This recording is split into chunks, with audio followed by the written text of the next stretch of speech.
Healthy eating, active living. Let's find out what that means in this edition of WJTS Inform. Hello, I'm your host, Bill Potter. And joining me in the studio is Ashlee Sudbury. Ashlee is a Community Wellness Coordinator for Dubois County and other counties as well. Also joining us is Kevin Manley. He is with the Dubois County Visitors Bureau, but he is here on behalf of Dubois County MultiSport. And let's talk about, first of all, the reason we're talking about healthy eating, active living is because of the Dubois County Partnership, The Public Health Partnership, right. What is that? So the Dubois County Public Health Partnership, which originated a little bit before what I'll call my time, so in the workforce anyway, my time in the workforce. It's a non-profit, works similar to like a coalition. And so we've got multiple partners throughout our county who have come to the table. Donna Oding with the health department, they kind of spearhead this through the health department. And each probably 4 to 5 years, we go through and we do a community needs assessment to really determine what are the health needs in our county. When you get the reports from the state that says, you know, Dubois County ranks 4th or 6th or whatever it is that we rank on a yearly basis, a lot of that data comes from what we collect here, and then we also use what they give out to kind of determine our action steps. About a year ago, we started a process to reevaluate the health here in our county, and we worked to pull together that health needs assessment, and we came to the conclusion that we had 5 target areas in our county that we wanted to work on. Mental health, older adults, substance use and abuse, vulnerable populations, and then the healthy eating, active living group, which Kevin and I are a part of. Okay, because that's kind of like a positive. That's what we always can feel good about. Sometimes the substance abuse and child abuse, those we don't always feel so good about. But this is something that the average person can really take part in. It is. Oh, go ahead. No, go for it. Absolutely. Actually, out of this data that we received, we then formed a county-wide healthy eating, active living group. And members of that group are Susan Weissite from the hospital, Courtney Vall, Mike Steffi, Phil Barth, Cale Canese, and Alyssa Brosmer, and Ashlee and myself. So when we got together at the county level, we decided that the best way to implement some of these ideas are to form community teams.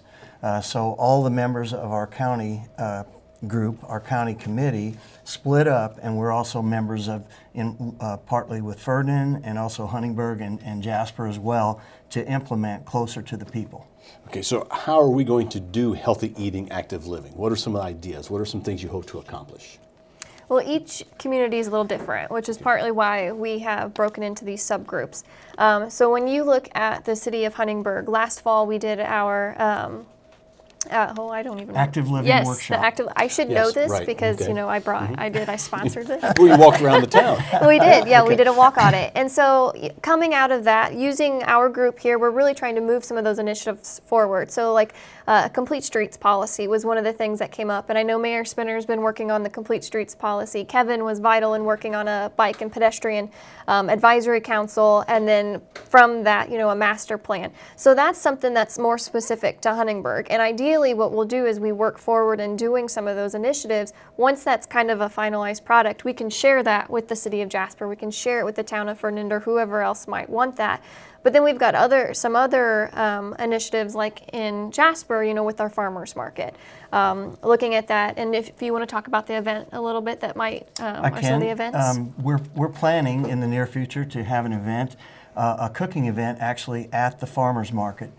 Tim Flick and Phil Barth, who's on our group, have agreed. They're both chefs, and they've agreed to do some cooking demonstrations down there. So that's going to be coming up to actually recipes to use the produce that is actually at the farmers market. Okay, so somebody can go there and get an idea of what healthy ways to make the food. Exactly. Okay. One of the things that I've seen at farmers markets is you go in and maybe you've got a vendor who sells beets, and I will forever not be a beet eater just because of the way my dad cooks beets. So, you know, if I am able to go to the farmers market, and every time I go I'm intrigued by them and I think they look good, but I'm just like, I'm not cooking them the way my dad did it because I know I don't like it. So by doing this, you know, if we can do something at the Jasper market, you know, we can share it with the Huntingburg market and just sponsor some of these events on occasion. we can really teach people how to utilize produce differently and explore different foods. And Jan Dugan likes to say, I think it's 7 times you have to be exposed to something and then you like it, you know. So if we can expose somebody to a different method or a different food or whatever that might be, I think, you know, that's a good success. I think that's a key, because I don't know how I could like beets. But if somebody showed me a better way to cook it, Right. or a better way to make it than I know, well, sure, maybe I will try that. Or broccoli is a great example. I think years ago, nobody ate broccoli. But now broccoli is like everywhere, and there's so many different things you can do with it.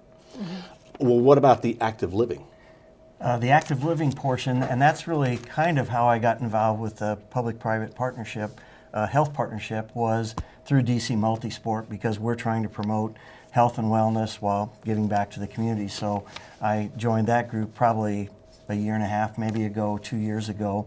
And so we're working through DC MultiSport, but we're also taking ideas in each one of the communities. Ashlee had mentioned a bicycle pedestrian plan that we put a group together, had some help from Terry Flick and Aaron Songer and Phil Mundy. They're avid cyclists, and so we got together and put this plan together that they can put into their complete streets plan as they get moving forward with their Stellar, all the redevelopment and everything that they're doing with the Stellar program. So the other thing that we were trying to accomplish was, we thought that we wouldn't be that successful if we just have a county group trying to force things into each one of the communities. And my experience in the past, by having committees within each one of the communities, then they share ideas. We come back together about every other month at the county level and share what we're working on and pick up ideas from each other, and the whole thing rises a lot faster than somebody trying to say, this is what you need to do. So it comes from within their communities. And I guess it really always comes down to awareness. There are things, and some of this is maybe common sense, or just some things that you just aren't aware. You aren't aware of how to make beets, or maybe that where the curbs are, it'd be better if they were sloped down so bicycles can go across them. Right. So some things are simple, but some things become big.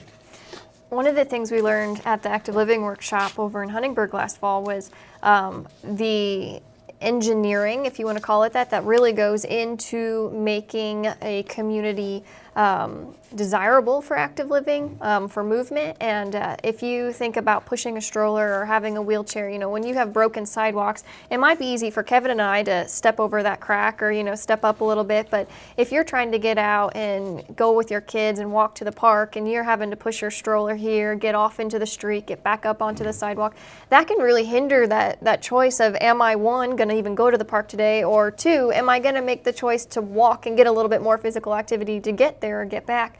And if you think about all the ways in which we've engineered physical activity out of our lives, it's really fascinating. I recently moved houses, and I have a landline, but I don't ever use it, but it has a cord on it. So anytime my landline rings, I have to physically get up and go answer the phone. Whereas most of the time now, we have cell phones and we carry them in our back pocket. So if the phone rings, you just lift the phone, you know? So Right. When you think about that, even changing the TV station, you know, we've got remotes for that now, where, you know, not so many years ago, you'd get up and you'd change this.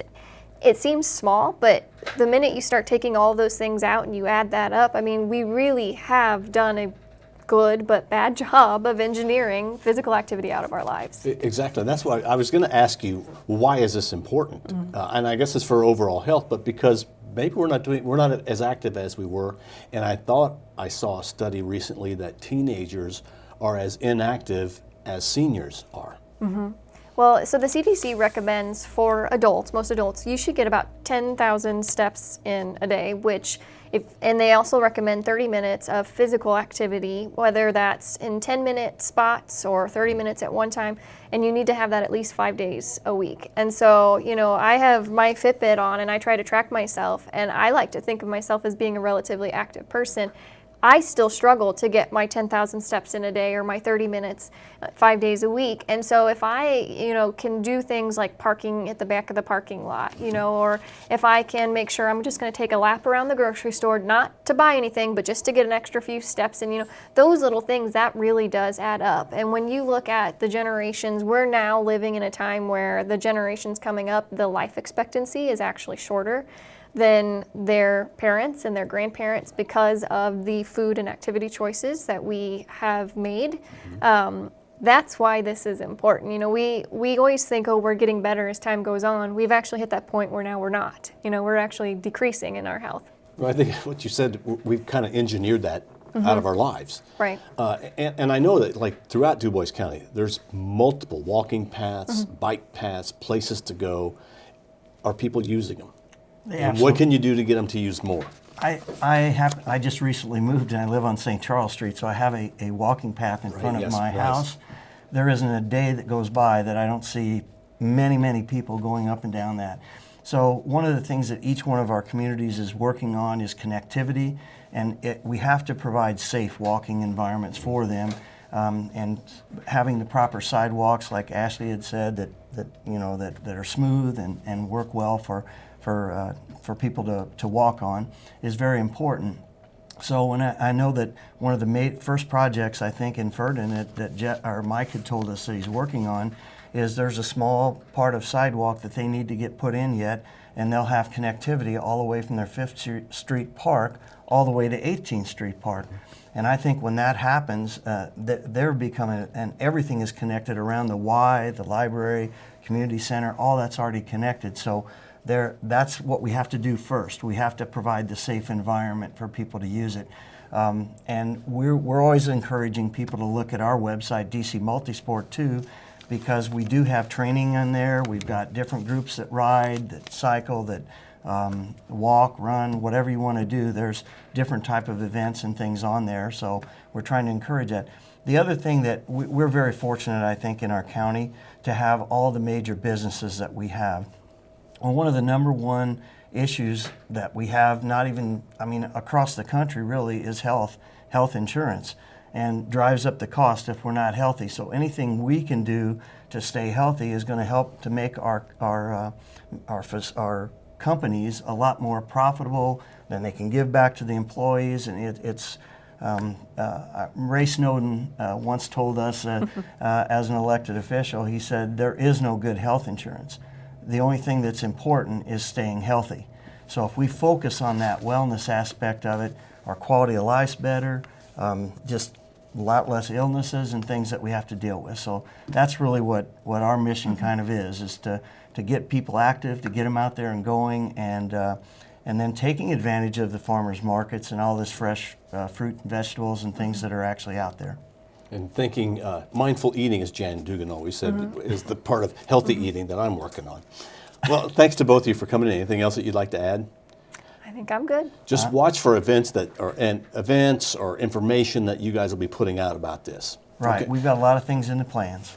Healthy eating, active living, start changing your life. You'll be better for it. Thanks to both of our guests. Kevin Manley and Ashlee Sudbury have been joining us on WJTS in.form. We're local people watching local people.